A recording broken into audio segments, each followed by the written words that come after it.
திருவிடைமருதூர் பகுதியில் திருமங்கலக்குடி அப்படின்னு இருக்கு. எங்கன்னா கும்பகோணம் பக்கத்தில் தான்.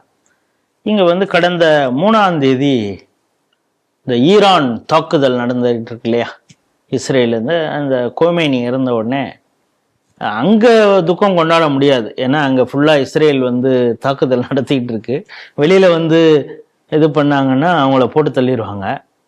அதனால மற்ற நாடுகள்லாம் நடக்குது, அது குறிப்பாக இந்தியாவில் நடந்துகிட்டு இருக்கு. அப்படி பார்த்தீங்கன்னா திடீர்னு நைட்டு ஒரு 11:30 மணிக்கு அங்கே இருக்கக்கூடிய பள்ளிவாசலுக்கு அருகில் இருந்துக்கிட்டு மெழுகுவத்தி எல்லாம் ஏந்தி ஈரானுக்கு இங்கிருந்தே கண்டனம் அதாவது ஈரானுக்காக இஸ்ரேலுக்கும் அமெரிக்காவுக்கும் கண்டனம் தெரிவிச்சாங்க. அப்படி பேசுறப்ப யாராவது பேசணுமே அப்படின்னு சொல்றப்ப விசிகாலேருந்து அமுதன் துரையரசன் அப்படிங்கிறவரை அழைச்சிட்டு வந்து பேசினாரு. அவர் வந்து இஸ்ரேலை கண்டிக்கிறத விட்டுட்டாரு, ட்ரம்ப்பை கண்டிக்கிறத விட்டாரு. தொடர்ச்சியாக பிரதமர் மோடியை வந்து மிகவும் நாயி, இன்னும் அது சொல்லக்கூடாத வார்த்தைகள், அந்த வார்த்தைகள்லாம் அவர் பிரயோகம் பண்ணாரு. இதை வீடியோவை பார்த்துட்டு அங்கே இருக்கக்கூடிய சதீஷ்குமார், அவர் குழந்தை சட்டமன்ற பொறுப்பாளர் பாஜக, அவர் கேஸ் கொடுக்குறாரு. எப்போதும் போல கேஸ் எடுத்து வச்சுக்கிட்டு இருக்காங்க. எஃப்ஐஆர் கூட போடலை. திரும்ப நாங்கள் போராட்டம் பண்ணுவோன்னொன்னு பேருக்கு எஃப்ஐஆர் போட்டிருக்காங்க, கைது செய்யலை. அதே நேரத்தில் மற்ற கேஸுகளை எப்படி அணுகுறாங்க போலீஸுன்னு நம்ம பார்க்குறோம். இந்த செய்தியை நீங்கள் எப்படி பார்க்குறீங்க? அன்பு சகோதரர் சதீஷ்குமார் ஏற்கனவே அவர் மாவட்ட தலைவராக பாரதிய ஜனதா கட்சியில் இருந்தவர். அவர் அந்த கம்ப்ளைண்ட்ல நீங்கள் நாய் இதுக்கு மேலே சொல்ல முடியல அப்படின்னு சொன்னீங்க. நான் சொல்கிறேன், நாய், கொலகாரம், சாடிஸ்ட்டு, மோசக்காரன், மோசக்காரன், ரத்த வெறி பிடித்தவன், இப்படிலாம் அவங்க விடுதலை சிறுத்தைகளுக்கு அவங்க என்னென்னலாம் செய்யறாங்களோ.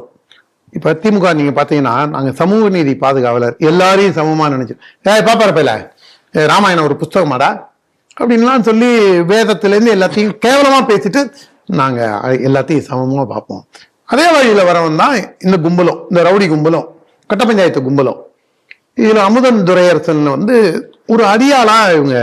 நான் அமுதன் துரையரசனுக்கு கண்டனம் தெரிவிக்கிறத விட அந்த ஜமாத் இருக்குல்ல, அந்த ஜமாத்துக்கு தான் நம்ம ஒரு வன்மையான கண்டனத்தை எழுப்போம். விவரமா பாக்கி எல்லாருமே முஸ்லீம்கள், இவரை மட்டும் அழைச்சிட்டு வந்து பேச வைக்கிறாங்க. இது வந்து இதெல்லாம் வந்து நம்பியார் காலத்து டெக்னிக். இதெல்லாம் நாங்க ராமகோபாலன் காலத்திலேயே பார்த்ததுரா. பட்டிமன்றம் நடத்துறது மாதிரிதான். பட்டிமன்றம் நீங்க வந்து தீக்காக்காரனை கூப்பிட்டு, நீங்க லோக்கல் தீக்காக்காரனை கூப்பிட்டு ஃபண்டு பண்ணது யாரு? அன்னைக்கு ஜமாத்தும் லோக்கல்ல இருக்கக்கூடிய சர்ச்சை ஆக்டிவிட்டிஸும். நாங்க அதுக்கு என்ன பண்ணோம், நாம அந்த நேரத்துல கற்பில் சிறந்தவள் கண்ணகியா சீதையா அப்படின்னு பட்டிமன்றம் வச்சு பாய்மாருங்கள்லாம் கூடி நின்று, கிறிஸ்துவர்கள்லாம் கூடி நின்று தீக்காக்காரம் பேச விசில் அடிச்சு அப்படியே கைத்தட்டி ஆறாவரம் பண்ணோன்னா நம்ம ஒண்ணுமே பண்ணல. போலீஸ் ஸ்டேஷனுக்கு லெட்டர் கொடுத்தோம், பர்மிஷன். நாம வந்து பர்மிஷன் கேட்டு நாங்க ஒரு பட்டிமன்றம் நடத்த போறோம், கற்பில் சிறந்தவள் கன்னிமேரியா கதீஜாவா அப்படின்னு நாங்க பட்டிமன்றம் நடத்த போறோம், முற்போக்கு சிந்தனையாளர்கள் நடத்துறோம் அப்படின்னு சொல்லி நாம லெட்டர் ஊர் 4 ஊர்ல, கோயம்புத்தூர், சென்னை, கன்னியாகுமரி, கிருஷ்ணகிரி, இந்த மாதிரி ஒரு 5-6 ஊர்ல லெட்டர் கொடுத்த உடனே அந்த பட்டிமன்றம் இதுக்கப்புறம் நடக்கவே இல்லை. அதுதான் கடைசி பட்டிமன்றம். கண்ணகி பத்தி ஆய்வே செய்யல. அதுக்கப்புறம் எவனுக்குமே அந்த ஒரு துணிச்சலே அதுக்கப்புறம் வரல. கனவுல கூட அவனுக்கு நினைக்கிறதே கிடையாது. இப்ப இந்த மாதிரி நம்மளுக்கு செய்யறது, இப்ப நம்ம அது செய்ய போறது இல்ல, செய்யணும்னு ரொம்ப ஈஸியா செய்யலாம்.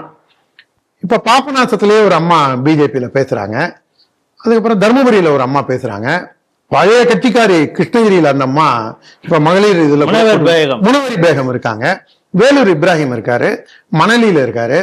ஊர்பட்ட பாய்மாருங்க. நம்மளால ஒரு 100 பாய்மார்களை திரட்டி 100 ஊர்ல நாம வந்து ராகுல் காந்தி, ஸ்டாலின், கொமேனி, இதெல்லாம் இவங்களுக்கு யார் யாரெல்லாம் வேண்டப்பட்டவங்களோ அவங்கள நாம வண்டியா வெய்ய வைக்கிறது ஒரு பெரிய விஷயமா? அதனால இவங்க வந்து என்னமோ ரொம்ப சாதிச்சிட்டோம் அப்படிலாம் இவங்க நினைக்க வேணாம். நாம அதே திருமங்கலக்குடியில அதே ஜமாத்துல இருந்து ஒருத்தனை பிடிச்சு அவனை தலைமை தாங்க வச்சு, டேய் உங்க பௌஷி தெரியாதாடா, நீங்க வேணா போங்கடா, கொமேனி போய் நீங்க கொமேனிக்கு என்ன வேணா பண்ணுங்கடா, செத்த பணத்தை கட்டிட்டு அழுவுங்கடா, பாம்பு போட்டு 47 வருஷத்துல பொம்பளை கார்ல போற, ஏண்டி கார்ல நீ போன, அதுவும் பர்தாவை கட்டிட்டு ஏண்டி போன அப்படின்னு பெண் விடுதலை பேசுறவன் இந்த அமுதன் துரையரசனே இந்த பையில என்ன கேட்டிருக்கணும், யோ அவன் ஒரு அடிப்படைவாதிடாவான், ஒரு சாதாரணமா ஒரு பொம்பளை போக முடியலடா, ஏன்டா அவன் வந்து பெண் விடுதலைக்காக எதிராக செயல்பட்ட பயடாவான், அடிப்படைவாதிடா, அவனை கொன்னது சரிடான்னு அமுதன் துரையரசன் பேசியிருக்கணும். நீங்க அப்படின்னா கார்த்தி சிதம்பரம் பேசுனது மாதிரி பேசணுங்கிறீங்க. அதான் நான் அடுத்தது சொல்ல வரேன். கார்த்தி சிதம்பரம், அதாவது இவங்க இன்னொரு விஷயத்த மறந்துடுறாங்க. நல்ல வேலை நீங்க கரெக்டா நான் அதை முடிக்கலாம்ங்கிறதுக்கு வந்தேன். நீங்க நல்ல விஷயத்தை எடுத்து கொடுத்தீங்க. தமிழக அரசியல்வாதிகள் ஒன்றை புரிந்து கொள்ள வேண்டும்.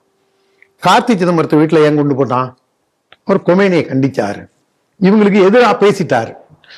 நீங்க அவங்கள கட்டிக்கிட்டு பாய் பாய், நானும் சுன்னத் பண்ணிக்கிறேன் பாய், நானும் கொஞ்சம் நறுக்கிக்கிட்டு நானும் வந்து சுன்னத் கல்யாணம் பண்ணிக்கிறேன் பாய், நானும் சென்ட் பூச்சிக்கிறேன் பாய் அப்படின்னு நீங்க எல்லாம் நீங்க சொல்லிட்டு, நீங்க வந்து நான் கூட நீ மாட்டுக்கறி கொடுத்தேன்னா ஓட்டுக்காக நான் எனக்கு மாட்டுக்கறி திங்க கூடாது, நாங்க திங்க மாட்டோம், ஆட்டுக்கறி சாப்பிடுவோம், கோழிக்கறி சாப்பிடுவோம், அது வேற. அதுல ஒரு சிறப்பு என்னன்னா, அவர் பேசினாரு, பல போராட்டங்கள் பண்ணாங்க, கொடும்பாவிலாம் எரிச்சாங்க. அதை சப்சிடைஸ் பண்றதுக்காக இங்க ரம்ஜான் அந்த ஒரு விருந்து நிகழ்ச்சி பண்ணாங்க.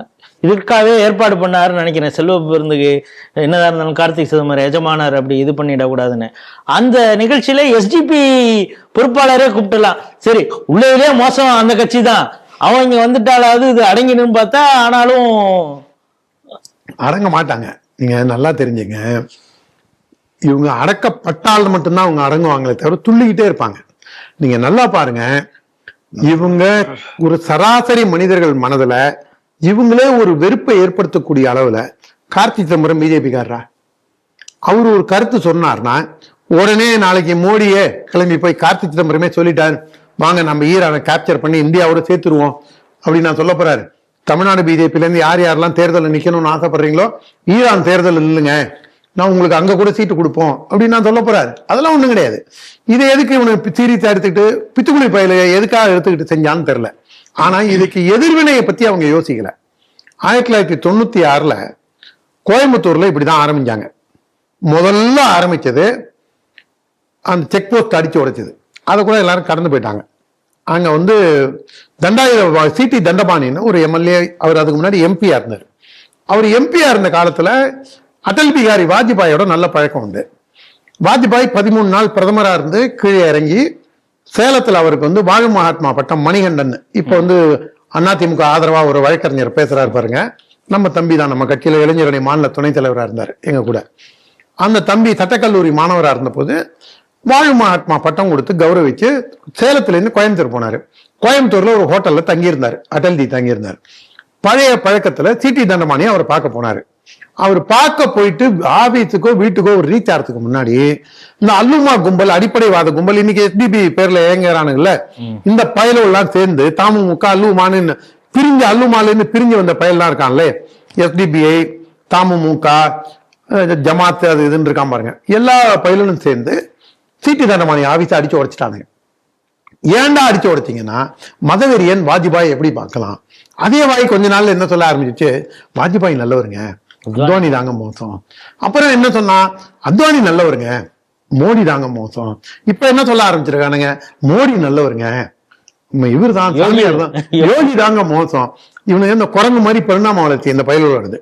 அதனால அங்க சிடி தண்டபாணியை அடிச்சு அறிவிற்பா மக்கள் மத்தியில போய் நின்று திமுக காரன் கூட, திமுக பொறுப்புல இருக்கிறவங்க கூட, நீ கோயம்புத்தூர்ல என்ன சொல்லுவான், இவங்களெல்லாம் கொஞ்சம் தட்டி அடக்கி வைக்கணுங்க, ரொம்ப ஓவரா துள்றானுங்க. இதுதான் அவங்க மனசுல இருக்கிறது.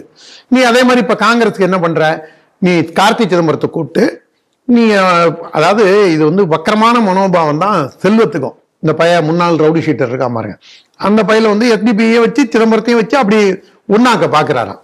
இதெல்லாம் பழைய புளிச்சு போன டிராமா. இதெல்லாம் இவங்க வந்து திரும்பிய அரங்கேறலான்னு பாக்குறாங்க. இதுக்கு எதிர்வினை ஆட்ட ஆரம்பிச்சாங்கன்னா எந்த அளவுக்கு போகும், பொது புத்தியில நீங்க ஏற்கனவே உங்களுக்கு வீடு போய் கேட்கும் போது யாராவது உங்களுக்கு வீடு கொடுக்குறாங்க. நான் இன்னொன்னு சொல்றேன், நமக்கு ரொம்ப வேண்டப்பட்ட அற்புதமான இஸ்லாமியர்கள் நமக்கு இருக்காங்க. ஒருத்தவங்க என்கிட்ட வேலை கேட்டு நான் சொன்னேன், டிரைவர் அவருக்கு வேணுங்கும் போது உண்மையிலேயே நான் சங்கடப்பட்டேன். நீயே ஒரு பாய்க்கு ரெக்கமெண்ட் பண்றீங்க, நானே பண்றேன்னா அப்ப எவ்வளவு யோக்கியமா இருப்பான், கொஞ்சம் வேலை கொடுங்க அப்படின்னு சொன்னா ஒரு தடவைக்கு 10 தடவையா யோசிக்கிறான். ஒரு வேலை கொடுக்கறதுக்கு உங்கள் மேல அவ்வளவு தூரம் யோசிக்கிறான்னா நீங்க எந்த அளவுக்கு பொது புத்தியில நீங்க போய் ரீச் ஆயிருக்கீங்க. நீங்க இந்த மாதிரி இருக்கும்போது இந்த பயலெல்லாம் கூப்பிட்டு, தரங்கட்ட பயலெல்லாம் கூப்பிட்டு வந்து நாளைக்கு எம்பி சீட்டுக்கும் எம்எல்ஏ சீட்டுக்கும் எவங்காலையும் நக்கர பயலுக இந்த விடுதலை சிறுத்தை பயலுக. நீங்க வந்து நாங்க வந்து தேர்தல் பாதை திருடர் பாதை, பாராளுமன்றம் பன்றிகள் கட்டும் தொழுவம் அப்படின்ட்டு போய் இன்னைக்கு அந்த ஆளே இருக்காருன்னா அப்ப அவரை பன்றின்னு சொல்லலாமா இல்லையா? நான் சொல்லல, அவருடைய வார்த்தையில தான். அவர் இது வரைக்கும் நான் அப்படி சொன்னது தப்புங்க, நான் என்னுடைய பரிணாம வளர்ச்சியில நான் மாத்திக்கிட்டேன் அப்படின்னு திரும்ப சொல்லி நான் திருமாவளவனை நான் மதிக்கிறேன். எங்க சிதம்பரம் பாராளுமன்ற தொகுதியோட பாராளுமன்ற உறுப்பினர், நான் அவரை எவ்வளவு மதிக்கிறேன்.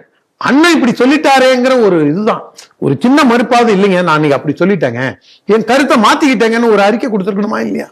அவர் அதை செய்யல. இவங்க எல்லாம் எதுக்கும் வேலை போயிற பயலுங்க. இந்த அமுதன் துரையரசன் எல்லாம் வச்சு இவங்க பூச்சாண்டி காமிக்கலாம் நினைக்கிறாங்க. நாளைக்கு அந்த கைது செய்யாத காவல்துறை என்ன பண்றது? இல்ல, காவல்துறையும் நாளைக்கு வந்து என்ன ஆகுதுன்னா, இது ஒருவேளை நம்ம ஜிம் ராமலிங்கம் அந்த மாதிரி நாளைக்கு சதீஷை கூட இவங்க தாக்கிறதுக்கு முற்படலாம். நீ யாரா கம்ப்ளைண்ட் கொடுக்க அப்படின்னு. ஆனா 5 வருஷமா 7 வருஷமா ஓடி ஒளிஞ்சு யார் யாரெல்லாம் அடைக்கலம் கொடுத்தானோ அவன்லாம் இன்னைக்கு ஜெயில கம்பி எண்ணிட்டு இருக்கான்.